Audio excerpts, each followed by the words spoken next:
Hi there. I'm Eric Wordweaver Sjerven, Gothi of the Midgard folk here in East Texas, and I would like to welcome you to The Raven's Call. This is a show where I ramble on about different heathen-related subjects, just kind of whatever strikes my fancy, sets my mind on fire at the time.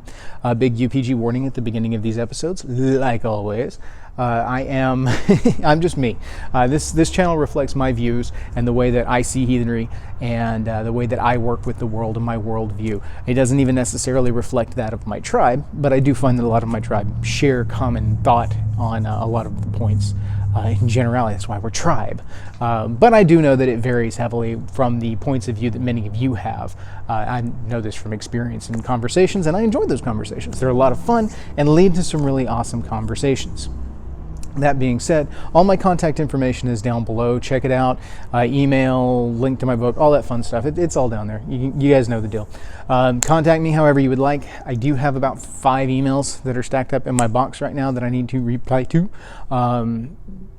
Couple of them I bookmarked because they're going to make really good video suggestions, and there were a lot of good video suggestions at the end of the last video, so I will definitely be taking advantage of those requests because they excited me. I was like, okay, this is cool. I've got some cool ideas that we can work with this. Plus, like I said in the whole state of the channel address, I plan on doing some project videos and whatnot coming up. I talked a little bit in the postscript, the cutting room floor, about my playing with my lathe and some of the ideas that I've got going with that. One of the comments that I got on my previous video was that if I made rune sets, people might be interested in buying them. Never really thought about that, but if that is an area of interest, if that's something that people are interested in, I may explore a little bit of that. Haven't really towed into that too much because I know one of my dear friends does that as, you know, kind of a monetization element along with his channel. And I haven't really explored it. Usually I like to do runes for my own personal use, but I don't know, it's been a while. I enjoy making them. It's very soothing for me. So I might, we'll see. Yeah, it's an idea. So we're gonna come back to that.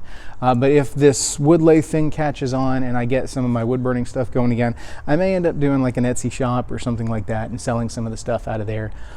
All depends. There's a lot that's up in the air right now with the rest of my life, so we will see where I land, and that will tell me what my availability is to do some of these other things. So, it's a thing. So anyway, before we get on today's subject, because this one is spurred on by a buddy of mine and one of his recent videos, I would like to give a shout out to Jesse Stillwagon over there at Midgards Musings. If you guys haven't checked his channel out, I highly recommend it.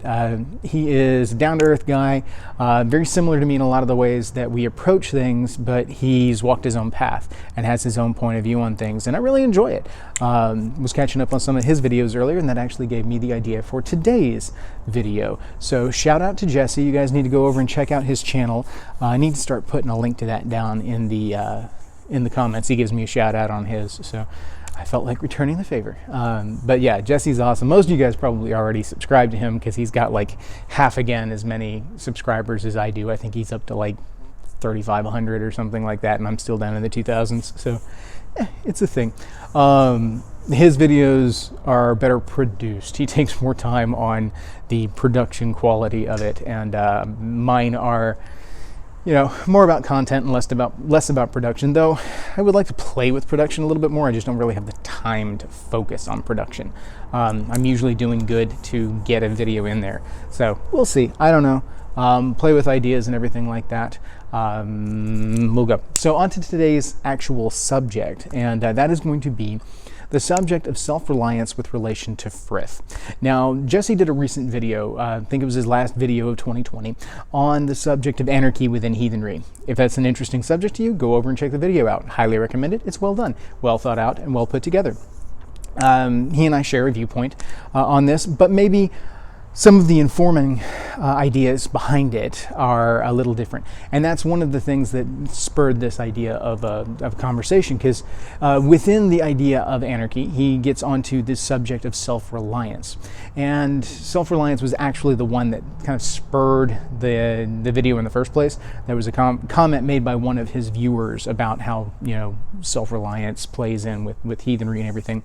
And, you know, it was pretty evident very quickly that the comment itself was fueled by the self-reliance aspect of the 9 Noble Virtues, it's a bit of a stretch. I don't know for certain because I haven't spoken to the person who actually did the comment, but it felt to me like it was influenced by that. And you guys have seen my take on the 9 Noble Virtues. They're a useful tool, but they're way too cookie cutter and way too boiled down, way too simplified. Yes, you can find stanzas within the Havamal that support the idea of self-reliance, but there's more context behind it, especially when taken in the context of an arch-heathen view as opposed to a modern Western view, which is what most of us experience as far as the viewership on my channel, which is largely North American. Now, I know some of the viewpoints in Europe and Northern Europe, things like that, are going to be a little bit different. I think I actually have a few viewers in Australia. Shout out to my Australia viewers. So there's a little bit of a different take, and the modern world in its disconnected form has done a lot to dissolve the idea of the family unit. And in that, self-reliance has become significantly more important, especially in North America, where the U.S. was originally founded on the idea of staunch self-reliance, because in the Wild West, when it was the Wild West, you couldn't look out for anybody but yourself, ostensibly. That's at least what the media of the movies and things like that would have you believe. But in all actuality, when you get down to it, the essence of old world sensibilities, there are examples in the Havamal of self-reliance being mentioned. You know, it talks about not being a Fletcher to anyone but yourself and things like that. There's several. I just didn't go back and pull them specifically, but it's enough that it catches the eye. And yes, absolutely, self-reliance is important, but self-reliance is important because of Frith. And that's the rub. That's where I wanted to get into today's subject, because I do want to focus a number of my videos and things on subjects like Frith, because that is a misunderstood subject largely. A lot of people construe Frith to be like friendship and things like that. And you've seen my videos before, hopefully at this point. If not, go back and check them out. The essence of Frith is actually obligation. And like I said, you can go back and watch the super detailed stuff on it before. Well, it's not super detailed, but the dedicated videos to it on the idea that Frith and obligation. But obligation is the root element of Frith. It is the trust that one will uphold their obligation within the social contract that is established. And this is the essence of arch-heathen society. That was the basis of society and how things were developed and built around. It was the idea that everyone did their part, they were reliant on themselves, but all towards a central goal of the survival of the family, tribe, clan, etc. And so, in essence, what we have here is, yes, self-reliance is very much an important part of heathenry. But why? You know, why? I'm always about the whys. And the why essentially is that in the tribal thought pattern, each individual brings a certain something to the tribe. They are born into Frith, born into an obligation to the family, to help the family survive, to help the family develop. Just like the reciprocation of that is when the child is born, the parents automatically take on Frith to the child in the obligation to protect that child, to raise that child, provide for that child. In a society based on tribal mentality, these different interconnected families that make up tribe are helping one another to survive. It is a survival of a group. And it's not, there is sometimes a misconception that tries to portray tribalism as kind of an extremist socialism. It's really not. It really very much is not. There's a lot of misconceptions when it comes to tribalism and how that works. But there is an interconnectedness to tribalism. There is that reciprocal obligation that is the essence of everything. Individuals bring their worth to the tribe. Their worth is established through deed and action. They are good at certain things, and that is their place. That's you find your place in the society. And once you found your place and you dig out your niche, you begin to give back to the society. And it builds and continues. We do this similarly in the West today, in America, through jobs and raising with a family, different roles that a person can take within a family unit, whether that's, producing money or producing produce, things needed to live, or if that is taking care of home front and developing family, seeing that the household continues running and taking care of those elements. Each of those is an essential job, an essential part of the overall family survival. Too much focus on one will leave the other lacking, and then the whole thing will start to fall in upon itself. So it falls to the individual members, whatever their particular paradigm is, to uphold their end of the bargain. If you've established that, this is your role within the family, then you step up and you do that. Modern Western society, it's not at all uncommon to have two breadwinners in the family, because it's just too difficult these days to try and survive off of one income, typically. Some people do it, other people have a harder time with it. Depends on industries, it depends on a number of things that play out. But in this, both have an obligation to bring in financial support to the family, and if they fail to uphold their end of the bargain, this begins to damage Frith. This begins to damage that bond with the family, and ultimately will damage the cohesion of the family as a whole. There are a number of individuals I know that after they've lost their jobs also had their relationships fall apart because of a degradation of this reciprocation. They were no longer feeding back into the family in a way that they were used to, and failed to compensate in a different way, and it all kind of fell apart. But having two breadwinners in the family means that both need to step up and do something within the house to help keep the house going. It is a team effort, very much, and that's what tribalism is largely about, is team effort. It is about working together towards a common goal, but being able to uphold your end of the bargain. And that's where the self-reliance element comes in. Self-reliance is your ability to uphold your obligation within the Frith web.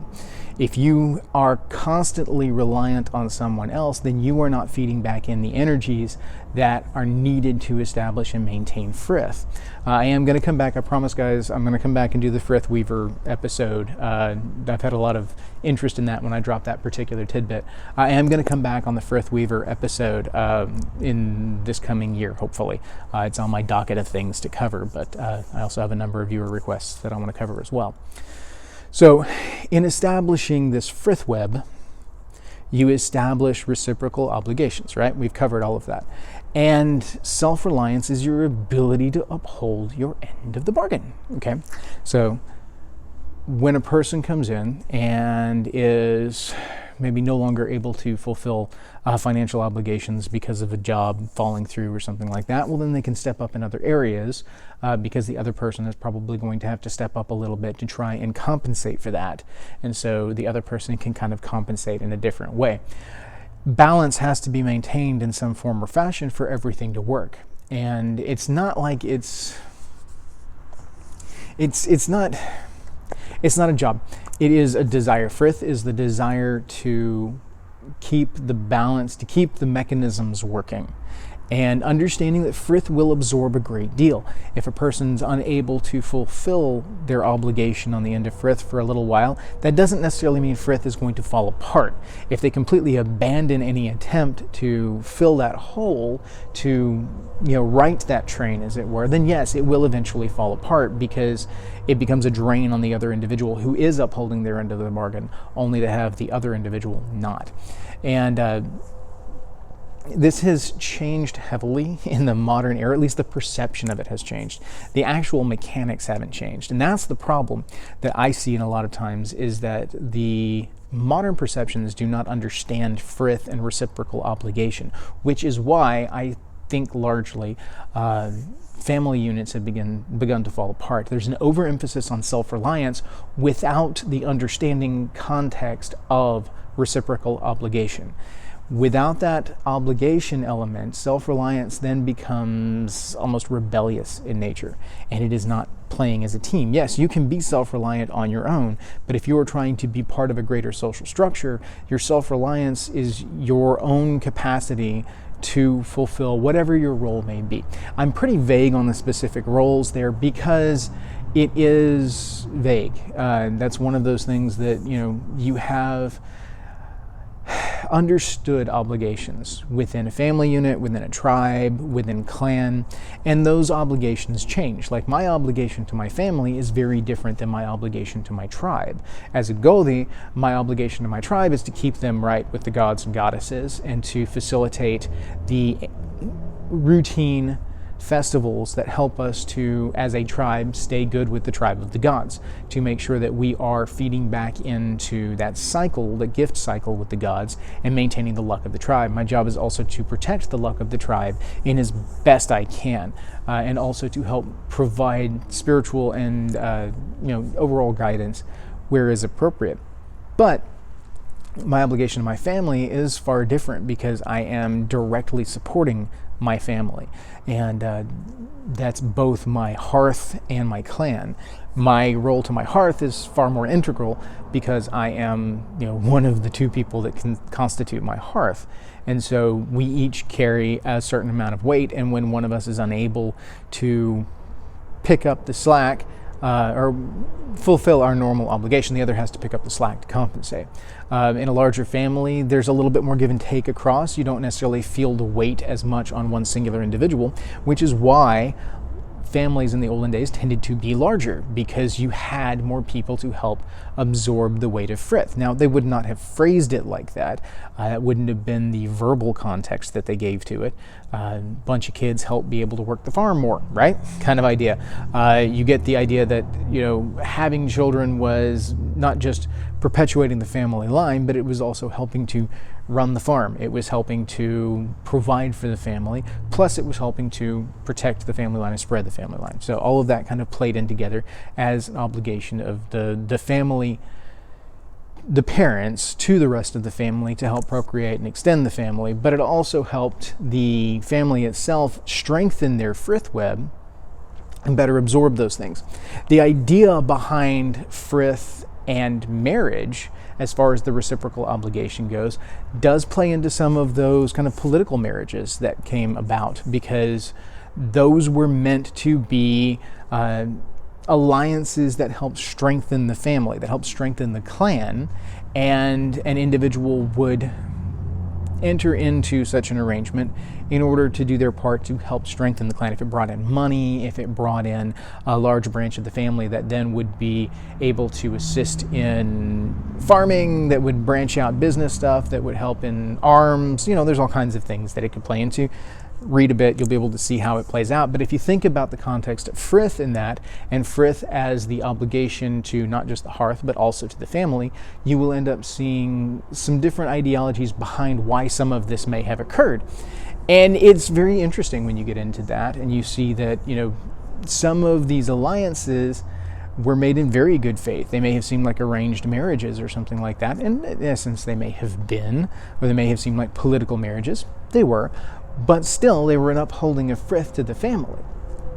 And this jars somewhat, I think, with modern sensibilities as are pushed in the Western world, at least, with the overfocus on the individual.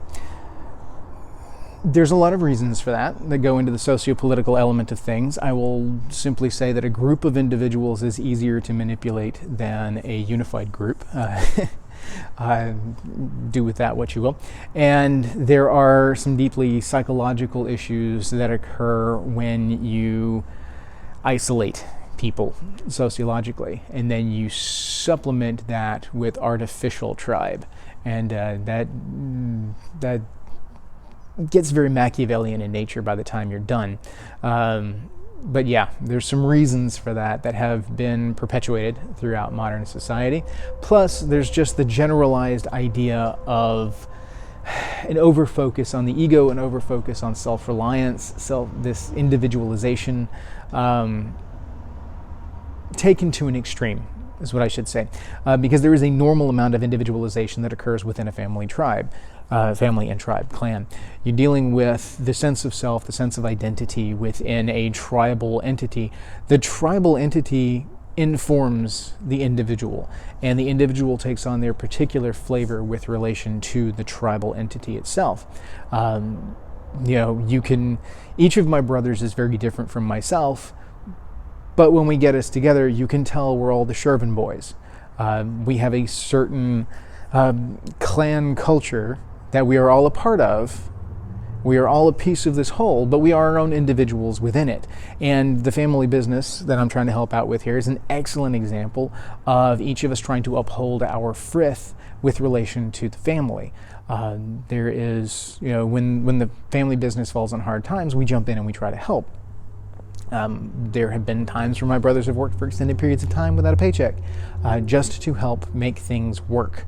And that's just what family does. Not everybody has the availability to do that. And in order to compensate for some of that, there are some other things that the family's been able to do to help kind of support the brothers and everything so they can do this. But in essence, it works out okay. So now, like I said, the essence of all of what I'm trying to say today is that self-reliance and frith go hand in hand. They're actually one and the same. They're tied together, and they are integral to the overall working of a society. Self-reliance is intrinsic in frith. It is necessary. It is an absolute necessity when it comes to upholding frith, because if you are not self-reliant enough to be able to uphold your end of the bargain, then you are not upholding your obligation within the frith web. The frith web begins to be damaged by that, and there are repercussions. Now, the strength of the frith web obviously decides how much the frith web can absorb that, but you get where I'm going with that. So that's my gist on that one. Thanks to Jesse for the idea. I mean, he didn't kick it over to me, but he did spark the idea. So thanks, Jesse. Appreciate you, man. Again, guys, go over and check out his video. I'm going to do some more here in time coming up. I pretty much covered this one. If I keep going on, I'm just going to be redundant and rambly. And I'm already kind of rambly in this one. I apologize for that, guys. There's a lot of interruptions in this one, a number of edits that I'm going to have to do, and I'm hoping that I can splice it together in such a way that it is actually coherent. So there may be some repetition in there because of a break that I had to take and then come back in. So I apologize for that, but we'll see how it cranks out. So stay tuned, guys. I'm hoping to have some really cool stuff coming up this year, different ideas, and depending on job situation, hopefully some cool innovations. We'll see. It just depends. That it can either get better or it can get worse as far as my production schedule goes. I don't know yet. We shall see. So anyway, thank you, guys. Hail to you all. I hope 2021 is treating you well and that it continues to do so. It's probably going to continue to be a wild and bumpy ride, but we're in it. Hopefully you guys can weather the storm and that your luck is strong. So hail to you all. May your hearth fires burn bright.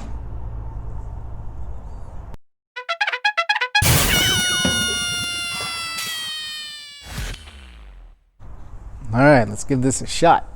Oh, I have the safety glasses on still. Yeah, I was playing with my lathe earlier. Lathe is going to be cool, guys. I've got some really cool ideas with it. I have been playing with it some, still getting the hang of it. I did discover I need to sharpen my carving tools. The ones that I got came okay, but they were just ground down. So it just had a grinder edge on it.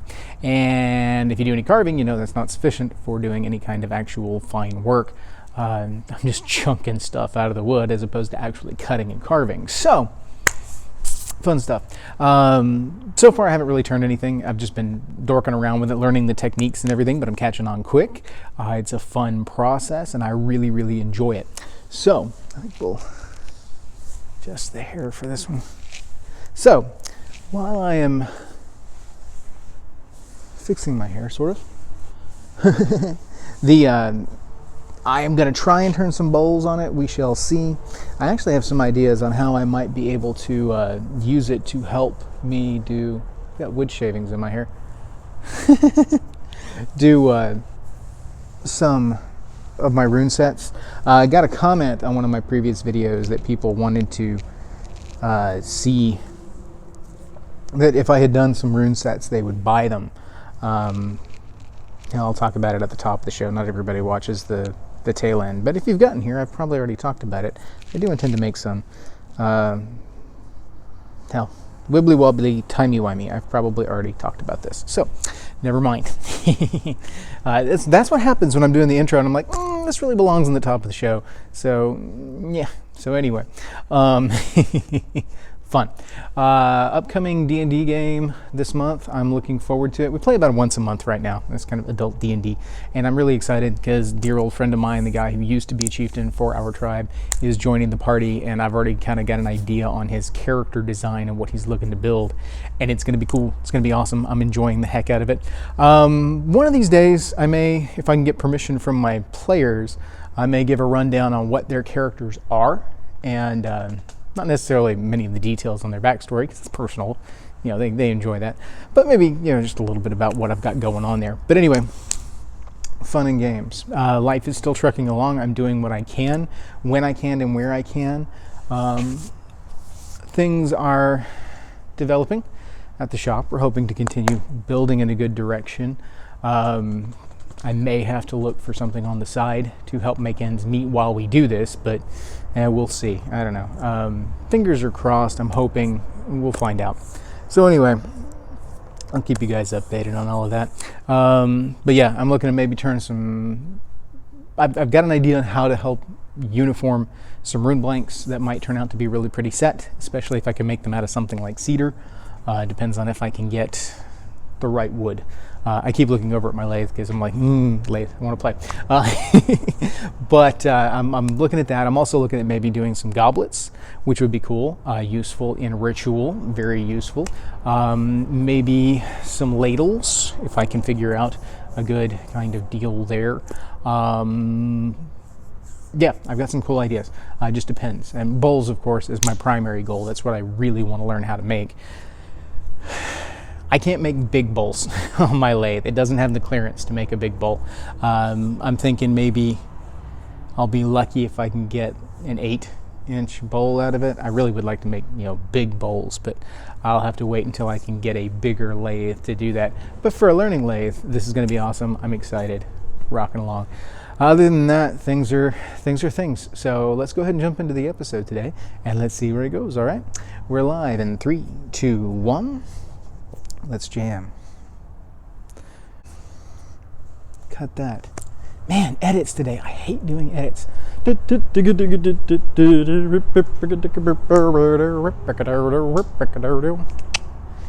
right, back in 3, 2, 1.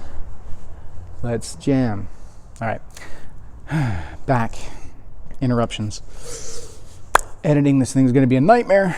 Oh, crazy. I should have started about a half hour earlier than I did. Anyway, we're going to wrap up. So we're back in 3, 2, 1. Let's jam.